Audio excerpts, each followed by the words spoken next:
एक जंगल में दो शेर रहते थे। बड़े भाई का नाम बगीरा और छोटे भाई का नाम शेर खान था। शेर खान बहुत ही फुर्तीला और तेज था।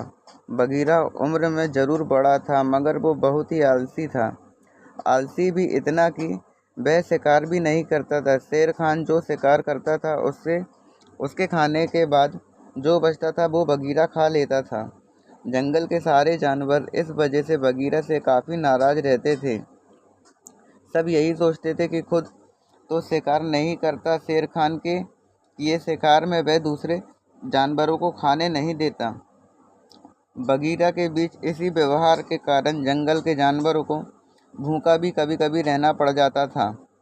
एक दिन जंगल के सभी जानवरों ने आपस में तय किया कि अब वह बहुत हुआ, हमें इस समस्या का अब समाधान करना होगा। जंगल के राजा का चुनाव करने की सोची, ताकि राजा के खाने के बाद भी बचेगा उसके बगीरा के साथ साथ और भी जानवरों का भी हिस्सा हो।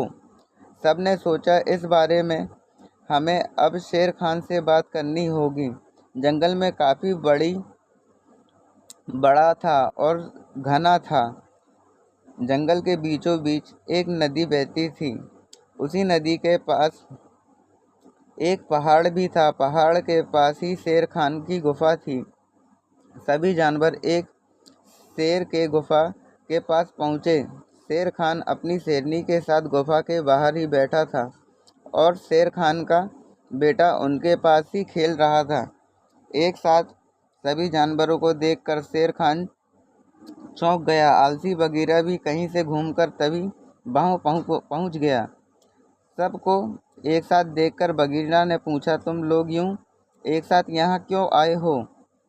सब ठीक तो है? सभी जानवरों को समझ में नहीं आ रहा था कि अब बोले भी तो क्या बोले और बगीरा के सामने उनकी शिकायत कौन करे। बगीरा को कहीं ये बात पसंद ना आई तो अपनी जान को कौन गंवाए। सभी जानवर एक दूसरे को देख रहे थे, कोई कुछ नहीं बोल रहा था। तभी उनके बीच में से एक भेड़िया ने बोला, हमें राजा का चुनाव करना है। ये सुनते ही बगीरा गुस्से में दहाड़ने लगा।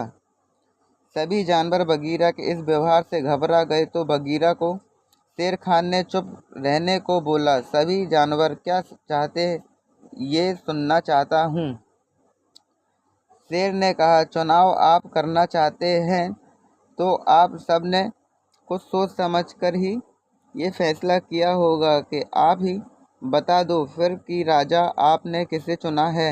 डरते डरते एक लोमड़ी ने शेर खान का नाम लिया और बोला, हम आपको ही इस जंगल का राजा बनाना चाहते हैं। हमें मालूम है कि ये बगीरा को जंगल से, ऐसे में हम लोग उन्हें राजा की जिम्मेदारी नहीं दे सकते। उन्हें ये पसंद नहीं होगा कि पूरे जंगल की रखवाली या देखरेख वो करे। अपनी आलस की ज़िंदगी से काफ़ी खुश है और हम लोग उन्हें परेशान नहीं कर सकते। बगीरा ये सुनकर चुपचाप वहाँ से चला गया और वह इस बात को मन ही मन तैयार नहीं हो रहा था कि छोटा भाई को सबसे ज़्यादा राजा बनाया तो क्यों बनाया। वह सोच रहा था कि ये सब जरूर शेर खान की चाल है। पूरे जंगल को हड़पने की कोशिश हो रही है। शेर खान का डराया होगा। इस फैसले के लिए दूसरे दिन बगीरा चुपचाप गुफा के पास आता है और देखता है शेर खान के बच्चे वहीं गुफा के बाहर खेल रहे हैं। बगीरा उसे मुंह से दबाकर भाग जाता है।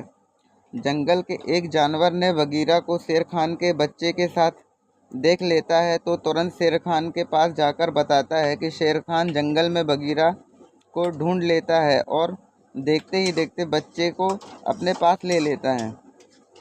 बगीरा कहता है, नहीं, तुम्हें मारना चाहता हूँ क्योंकि तुमने मुझे धोखा दिया है।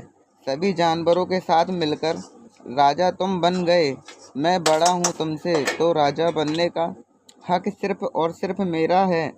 ये बोलते हुए बगीरा ने शेर खान पर हमला कर दिया।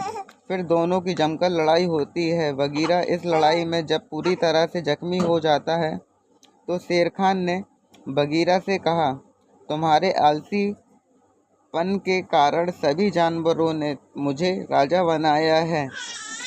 मैं तुम्हें हमेशा अपना बड़ा भाई समझता हूँ, कोई धोखा नहीं दिया। बगीरा अपनी आखिरी सांस में पछताते हुए कहता है, कुछ नहीं कर सकता था। बगीरा ने अपनी हरकतों के लिए शेर खान और उसके बच्चों की माफ़ी मांगता है। और इस कहानी से हमें ये शिक्षा मिलती है, अगर आपके मन को किसी को बात अच्छी ना लगे तो उस बात के बारे में पूरी तरह से जानने या समझने की कोशिश करनी चाहिए, ना कि अपने परिवार के लोगों को विरुद्ध आप कुछ गलत करने लगें। मन में कोई पालन बना लो, दूसरे गलती की या कमियां देखने से पहले अपने अंदर की कमियां ढूंढो।